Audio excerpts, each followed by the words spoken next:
মাত্র 5 মিনিটে ত্বক হবে সাদা ধবধবে ফর্সা। এক টুকরো কাঁচা হলুদ এভাবে কেটে নিন। এরপর এগুলো চেপে কয়েক ফোঁটা রস বের করে নিন। এরপর এখানে 1 চামচ মুলতানি মাটি দিয়ে দিন।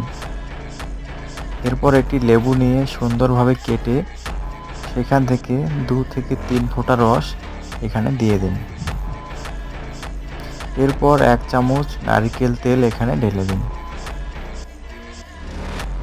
এরপর কিছুটা পরিমাণ পানি দিয়ে দিন। এবার সবগুলোকে ভালোভাবে মিশিয়ে নিন। মেশানো হয়ে গেলে এগুলো সুন্দর করে আপনার ত্বকে লাগিয়ে দিন। কিছুক্ষণ শুকাতে দেওয়ার পর একটু পানি দিয়ে হালকাভাবে ঘষে নিন।